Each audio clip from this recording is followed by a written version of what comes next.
اللہ الرحمن الرحیم قال رسول اللہ صلی اللہ علیہ وسلم لا یرحم اللہ من لا یرحم الناس صدق اللہ العظیم۔ اس حدیث مبارکہ کے اندر نبی علیہ الصلاۃ والسلام ارشاد فرما رہے ہیں کہ جو لوگ اللہ تعالیٰ کی خاص رحمت سے محروم ہوتے ہیں وہ کون لوگ ہیں؟ وہ لوگ ہیں جو دوسرے لوگوں پر، جو لوگوں کے اوپر رحم نہیں کرتے ہیں، جو لوگوں کو تکلیفیں دیتے ہیں، جو لوگوں کے اوپر ترس نہیں کھاتے ہیں، یہ اللہ رب ذوالجلال کی خاص رحمت سے محروم رہتے ہیں۔ دراصل یہ جو رحمت ہے، رحم کرنا ہے، یہ اللہ تعالیٰ کی خاص صفت ہے۔ رحمان اور رحیم اس کے خاص نام ہیں، اور جن بندوں میں اللہ تعالیٰ کی اس صفت کا جتنا بھی عکس موجود ہوگا، اللہ تعالیٰ کی رحمت کے اتنے ہی وہ زیادہ قریب اور مستحق ہوں گے، اور جو جس قدر بے رحم ہوگا اللہ کی رحمت سے اسی قدر وہ محروم رہنے والا ہوگا، اللہ کی رحمت سے وہ محروم ہوگا۔ چنانچہ ایک اور حدیث مبارکہ کے اندر نبی علیہ الصلاۃ والسلام نے ارشاد فرمایا کہ ایک مرتبہ حضرت ابو ہریرہ رضی اللہ تعالیٰ عنہ سے یہ روایت مروی ہے، نبی علیہ الصلاۃ والسلام نے ارشاد فرمایا کہ ایک شخص ایک راستے میں چل رہا تھا، تیز اور تپتی دھوپ تھی، اور اس کا پیاس سے حلق خشک ہوا جا رہا تھا۔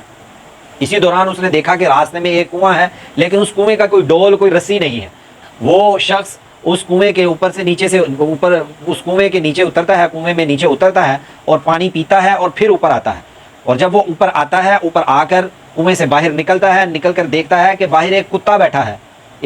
کتا بیٹھا ہے جو گارے کو چاٹ رہا ہے، پیاس کی شدت کی وجہ سے گارے کو چاٹ رہا ہے۔ اس کے دل میں خیال آتا ہے کہ یار جس پیاس کی شدت نے مجھے تڑپایا ہوا تھا، یار کیا پتا اس کتے کو مجھ سے بھی زیادہ پیاس لگی ہو،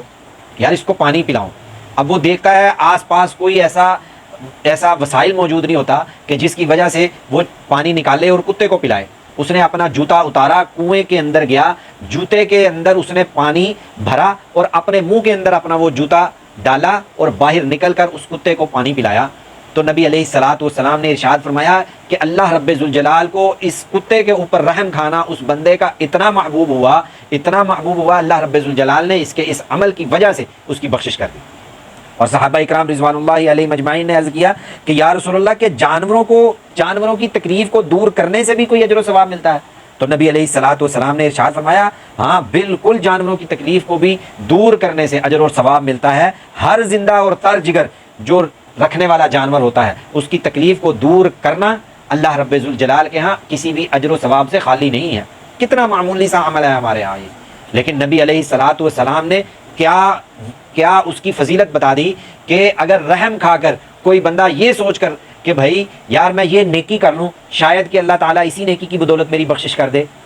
اگر کسی کو تکلیف میں دیکھ کر انسان یہ سمجھ کر اس کی تکلیف دور کر لے کہ اگر اس تکلیف کے اندر میں ہوتا تو میرا کیا حال ہوتا، چلو میں اس کی تکلیف کو اللہ رب ذوالجلال کی رضا کے لیے دور کرتا ہوں۔ آج ہمارے معاشرے میں حقیقت بات یہ ہے کہ جنت حاصل کرنا کوئی مشکل کام نہیں ہے۔ جنت کے کام کرنا صرف نماز، حج، روزہ، زکوٰۃ، یہ صرف جنتی کام نہیں ہے، یہ تو دین کا ایک حصہ ہے، شعبہ ہے۔ اس کے علاوہ بھی آپ کے سامنے کوئی بھوکا بیٹھا ہے، پیاسا بیٹھا ہے، اور آپ اس کے سامنے مرغن غذائیں کھا رہے ہیں، تو یاد رکھیں یہ جائز تو ہے آپ کے لیے، وہ حلال بھی ہے، لیکن یاد رکھیں قیامت والے دن آپ سے پوچھا جائے گا اس کے بارے میں کہ آپ کے سامنے ایک بھوکا پیاسا شخص، ایک خاندان بیٹھا تھا اور آپ اس کے سامنے مرغن غذائیں کھا رہے تھے۔ کتنا معمولی سا عمل ہے کہ آپ ایک جانور کے اوپر رحم کھا کر، آپ اس کو ترس کھا کر اس کو پانی پلاتے ہیں، تو اللہ رب ذوالجلال کی طرف سے رحمت کے بخشش کے فیصلے ہو جاتے ہیں۔ چاہے جائے کہ اشرف المخلوقات ہو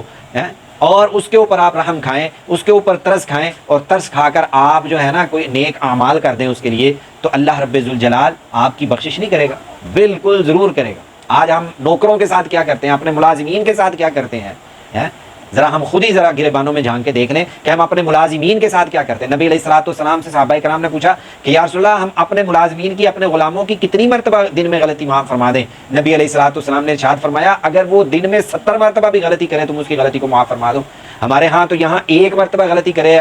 2 مہینے کے بعد یا ہفتے کے بعد، سال کے بعد ایک غلطی کر دے تو ملازم کی ماں بہن ایک کر دیتے ہیں، اس کو گالیاں دے کے اس کا برا حال کر دیتے ہیں۔ اللہ رب ذوالجلال سے دعا ہے کہ رب ذوالجلال ہمیں نبی علیہ الصلوۃ والسلام کی سنتوں پر، قرآن اور حدیث پر، قرآن اور سنت کے مطابق اپنی زندگیوں کو گزارنے کی توفیق عطا فرمائے۔ وآخر دعوانا ان الحمد للہ رب العالمین۔